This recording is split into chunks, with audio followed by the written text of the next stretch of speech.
There is one rule on the night shift at this hospital. 4 chairs in the staff break room. Always 4. It has been 4 since before anyone working here was born. And if you ever come in for coffee at 3:17 a.m. and count 5, you do not touch it.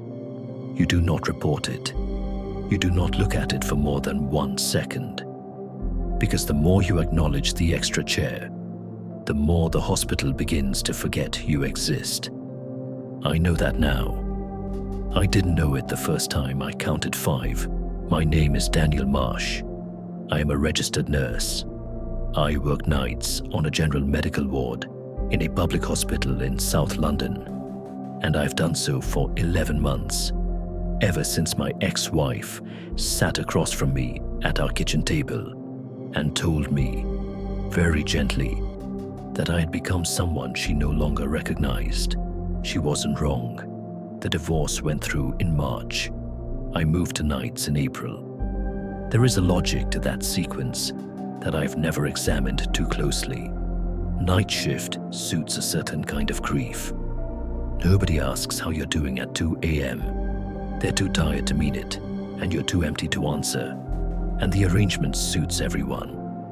We pass each other in fluorescent corridors, like satellites. Nod. Move on. The hospital hums, the ventilation, the monitors, the distant sound of a printer. And that hum becomes the entire world. And it is, in its way, a mercy. I had a system. Observations at 11, midnight, 1, 2. Notes, updated by 2:30. Medication, round at 3. Everything by procedure. Procedure requires nothing from you that grief has already taken. The rule about the chairs, Diana told me on my first shift. She was handing over to me, coat already on, car keys in hand. She said it the way you'd say, don't leave the autoclave running. Factual, post-explanation. 4 chairs. If you ever see 5, leave the room. Don't touch it. Don't write it down. Don't tell anyone. What happens if you do? She looked at me for a moment. You start disappearing.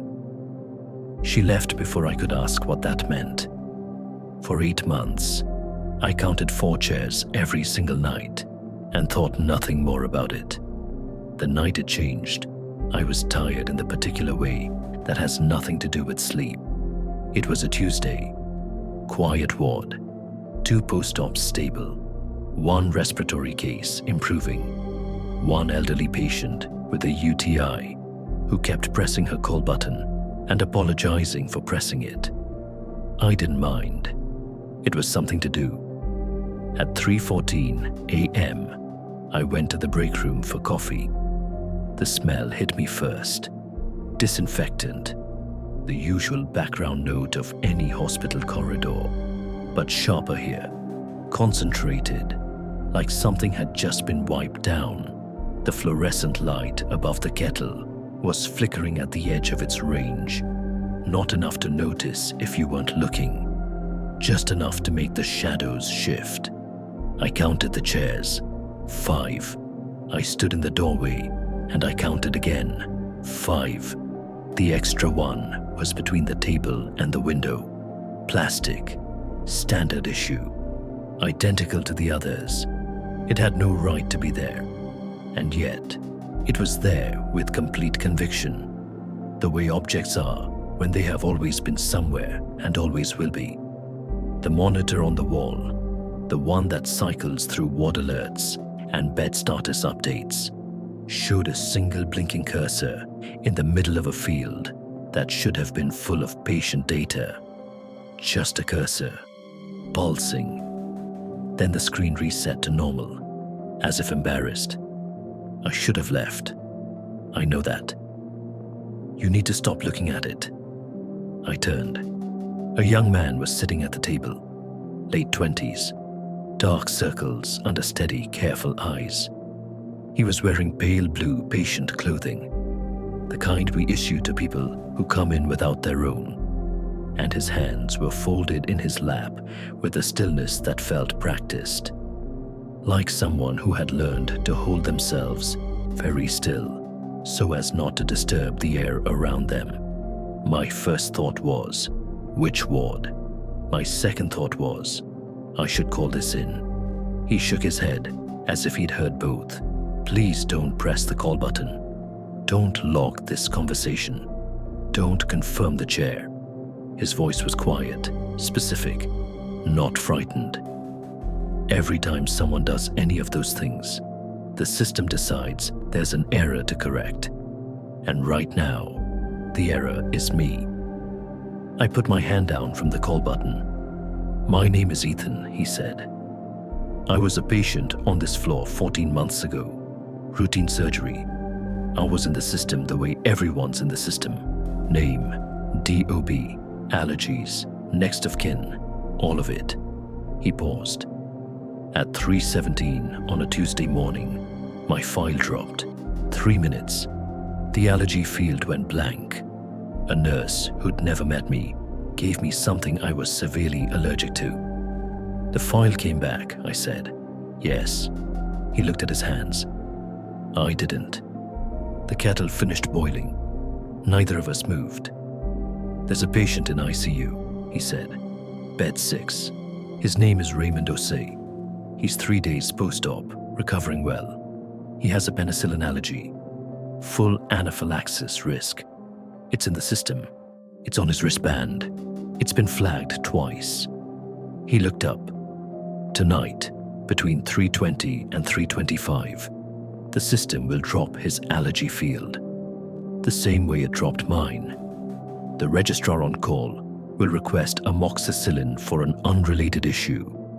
Amoxicillin is a penicillin antibiotic. I was very still. How do you know this? He held my gaze for a moment. I've been here every night for 14 months, Daniel. I know this floor better than anyone alive. The word alive did what it was always going to do. I checked bed 6. I will tell you exactly what I did, because the procedure matters. I walked to ICU. I pulled on gloves at the gel station outside the bay. The snap of the latex, the faint powder smell beneath the disinfectant.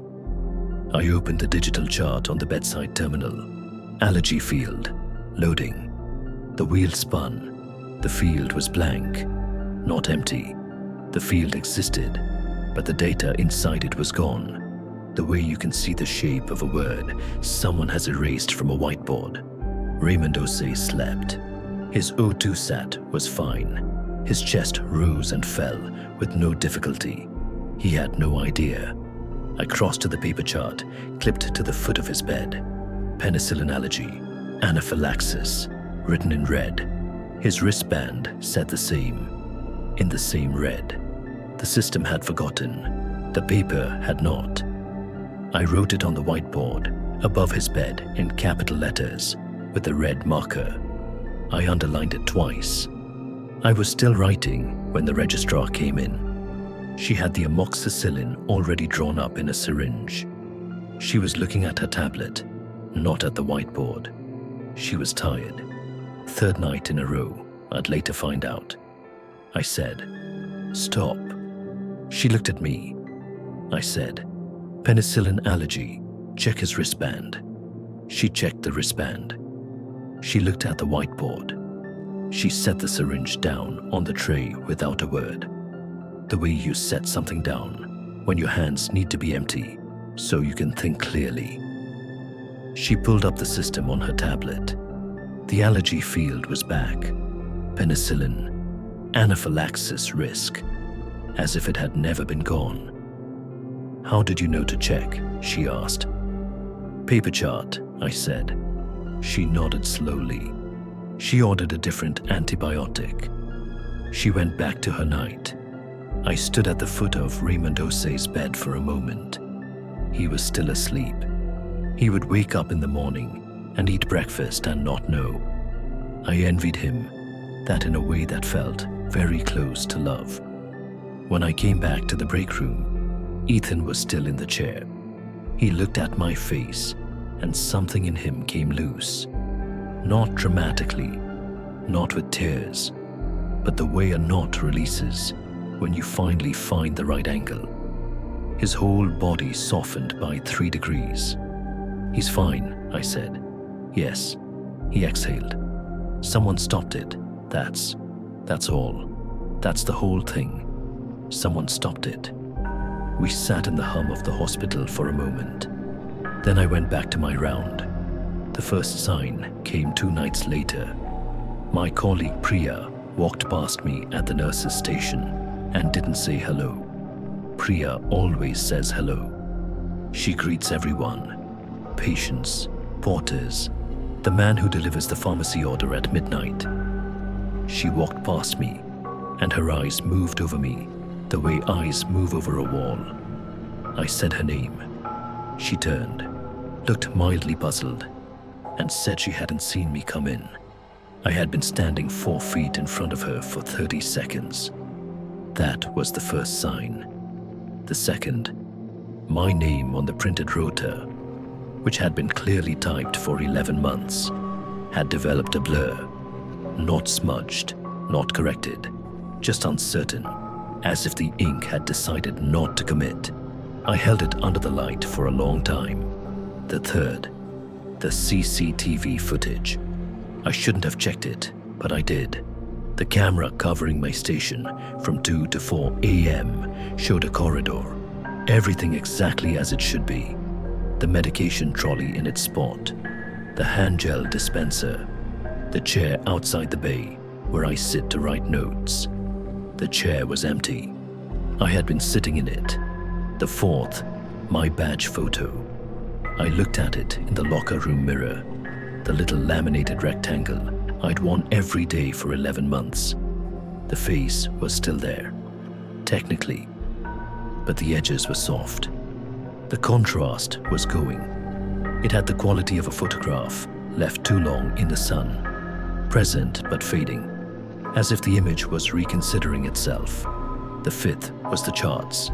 Entries I had written, full, detailed, properly formatted, developed blank spaces, not deleted, absent, like the data had stepped outside for a moment and not come back.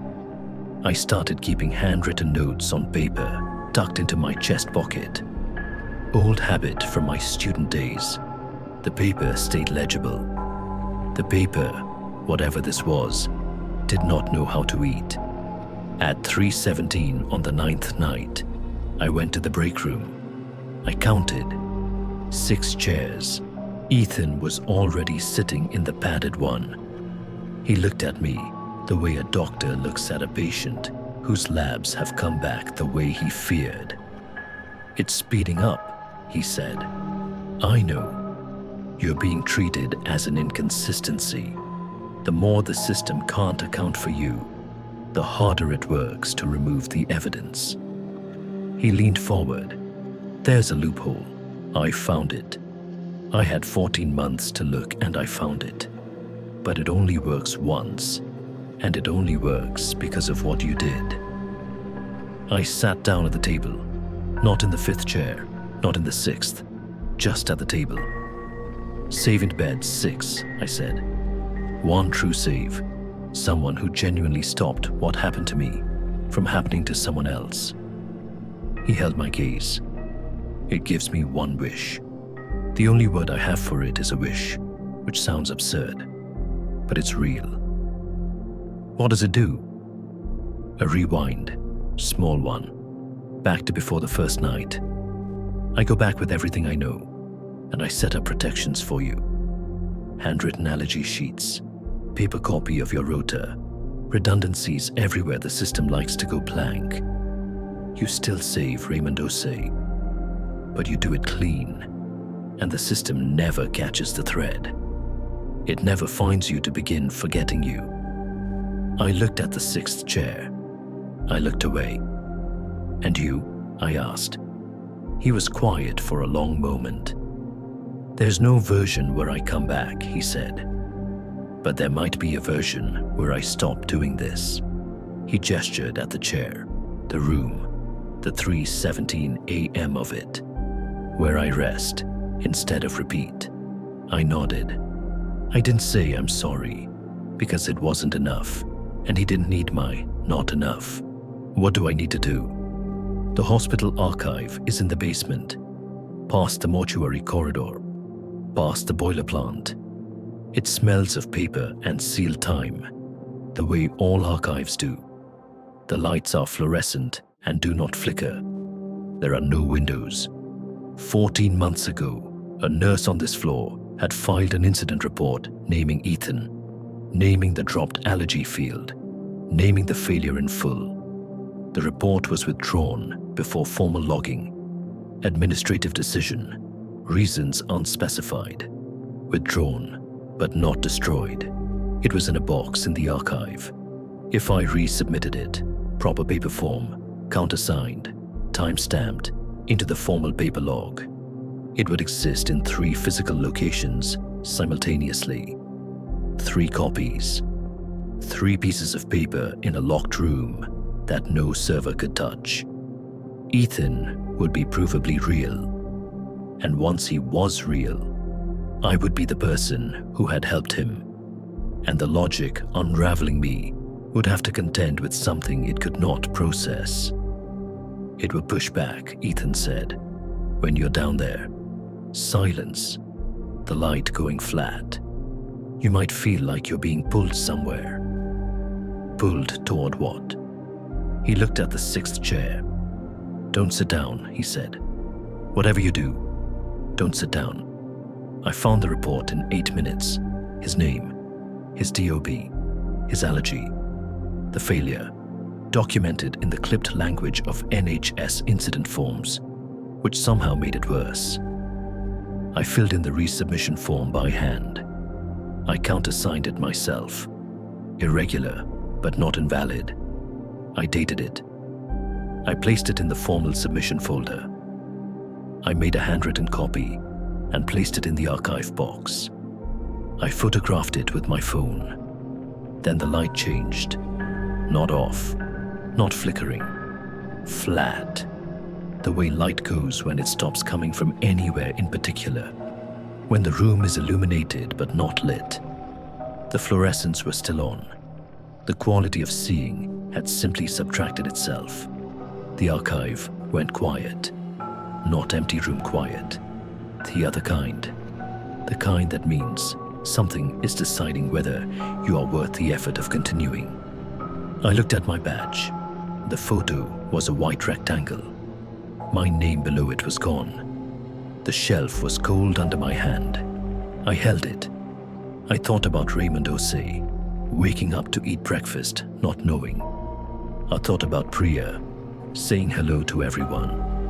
I thought about my ex-wife at the kitchen table telling me I had become someone she didn't recognize, and how that had hurt, and how the hurt was proof that I was still someone who could be hurt, still here. My name came back on the badge. Not all the way. Enough. I walked out. The morning after felt different in a way I couldn't name. Not better. Not different from outside. Different in direction, like the start of the same sentence. As if I had arrived at a moment that was also a beginning. My badge was clear. My name on the rota was legible, had been legible, according to every record, for the entire 11 months I had worked there.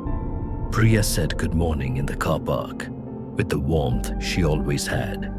The CCTV showed me in my chair, writing notes at every hour I had been there.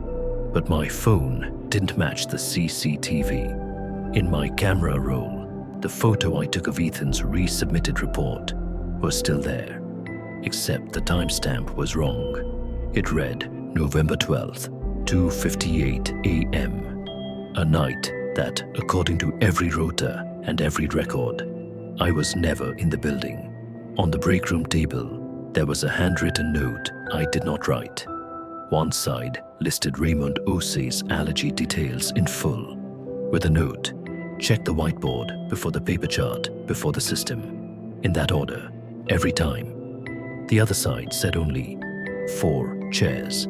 I counted. I stood there for a moment. I counted the chairs. 4. I made my coffee. I went to ICU. I stopped the medication error the same way I had always stopped it. Because I had always stopped it. Because in this version of events, that is simply what happened on a Tuesday morning in November, when a nurse followed procedure all the way down to the paper chart and the whiteboard and the patient's wristband and said stop to a registrar who was tired and grateful to be stopped.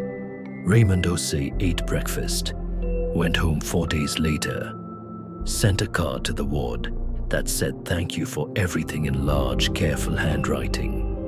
I transferred to a day ward in January. I told myself it was for my health.